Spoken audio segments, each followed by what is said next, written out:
Las cosas no son como las ves. Entonces, ¿qué es lo real? El universo es infinito o mi conocimiento de él es limitado. La muerte no nos hace daño. Lo que nos mata es la vida. Quizá la nada lo abrace todo.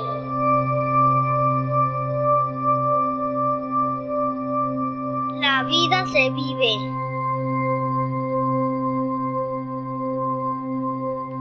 La vida se piensa. La vida se filosofa o no se vive.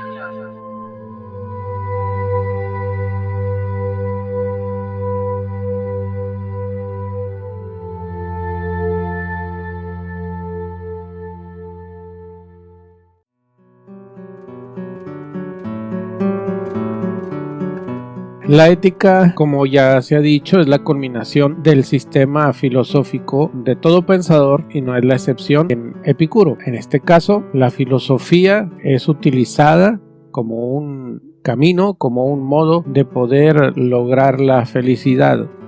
En el caso de Epicuro, la felicidad se basa en la autonomía y la tranquilidad del ánimo. Tiene como concepción fundamental suprimir todos los obstáculos que se opongan a su tranquilidad, eliminar todos los deseos que turben el equilibrio del cuerpo con el alma, lo que conlleva a una vida placentera, dichosa y tranquila. Pero este placer debe ser puro. Cuando hablamos de que el placer tiene que ser puro, estamos diciendo que debe de ser sin mezcla de dolor, duradero y estable, para que no haga adicto al hombre, sino para que lo haga dueño de sí mismo. Y aquí encontramos el libre arbitrio.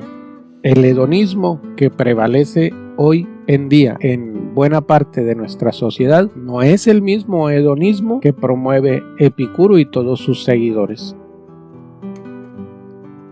El destino no gobierna todas las cosas, hay que conceder una parte al azar. Esto lo veíamos en la parte de la física y es una consecuencia lógica de ella. Si el mismo ser ha venido a la existencia producto del azar en el cual los átomos se ordenaron en el vacío, luego entonces toda la realidad está, de cierta manera, inmersa en el azar. Así que no hay destino, así que no hay algo que nos determine. ¿Esto qué quiere decir más allá de lo que literalmente se expresa? Bueno, pues entre otras cosas que Epicuro estaba plenamente convencido, incluso el alma humana está compuesta de átomos y el acomodo de los átomos en el vacío da origen a las cosas. Pero cuando los átomos buscan seguir fluyendo porque son dinámicos, luego entonces quiere decir que nuestra alma no es inmortal. Nuestra alma no es eterna, ni siquiera lo es nuestro cuerpo. Luego entonces no hay nada eterno, solamente hay una vida y entonces hay que enfocarnos en buscar la felicidad en esta vida sin esperar que una realidad trascendente nos premie o nos castigue, nos retribuya, nos dé una segunda oportunidad, etcétera, etcétera. Epicuro distingue dos tipos de placer. Acuérdense que placer y dolor, según la lógica, la epistemología en Epicuro, se convierte en el criterio de verdad. Así pues, dice Epicuro que tenemos el placer cinético o dinámico, que es aquel placer que está en movimiento, y tenemos el placer estático, que obviamente es el placer que está en descanso, en reposo.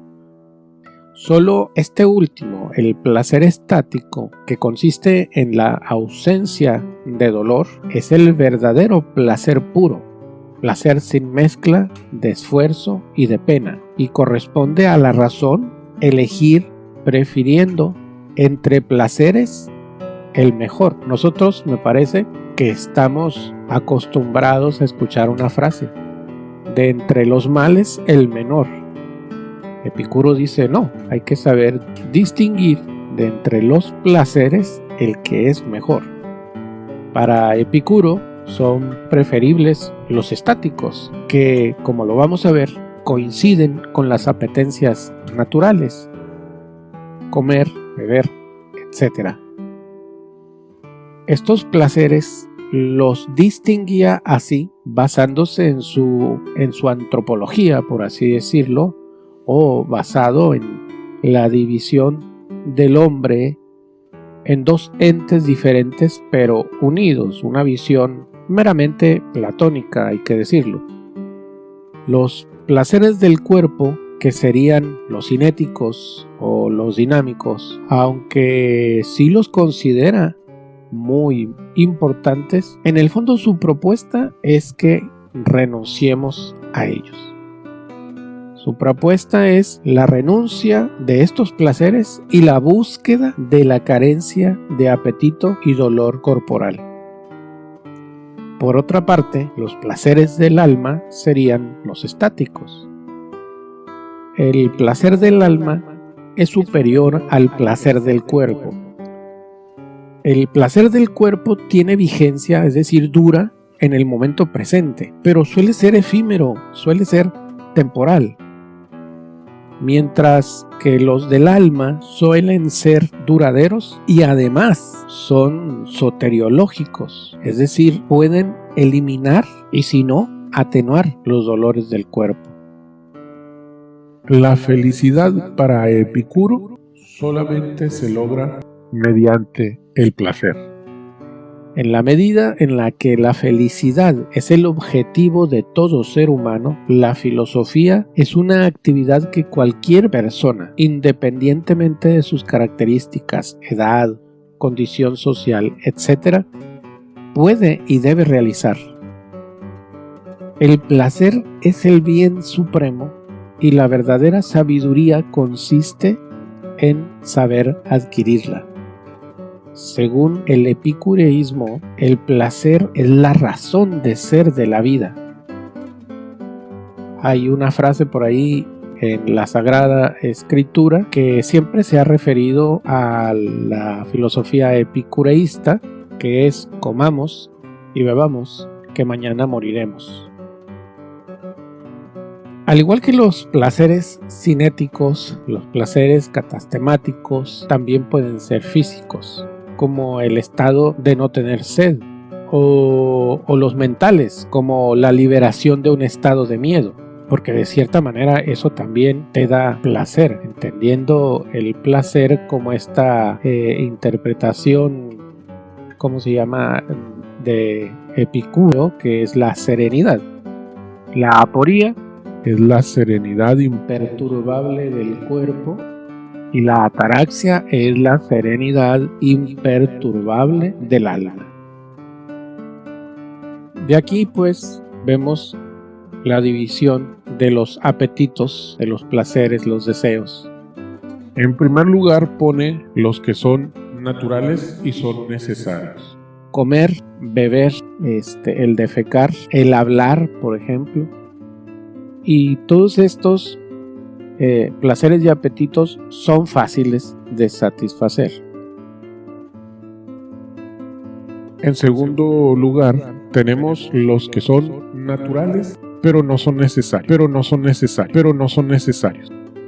Como los eróticos, tratando de adecuarlo a nuestra realidad, a nuestro tiempo, pues la adquisición de bienes, de ciertos bienes, más bien dicho, que yo creo que un ejercicio sano podría ser qué tantos productos nosotros adquirimos que realmente necesitamos. Una cosa es que te gusten y otra cosa es que te sean absolutamente necesarios.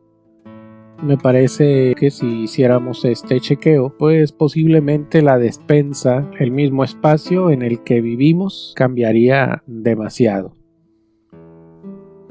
Y por último, tenemos los que ni son naturales ni son necesarios. Como las drogas, como los lujos, lo excéntrico, etcétera, etcétera. Epicuro dirá: a estos, los que no son naturales ni necesarios, hay que rechazarlos completamente. Esta es la postura ética de Epicuro, conocida también como la postura hedonista. En un análisis justo, pues pudiéramos considerar como cosas muy buenas y cosas muy interesantes más allá de lo acertado de su visión física y de su visión lógica, pues la ética que despliega puede ser para nuestro tiempo tal vez muy práctica.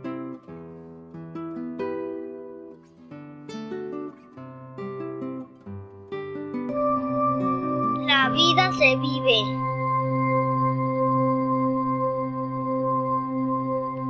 La vida se piensa.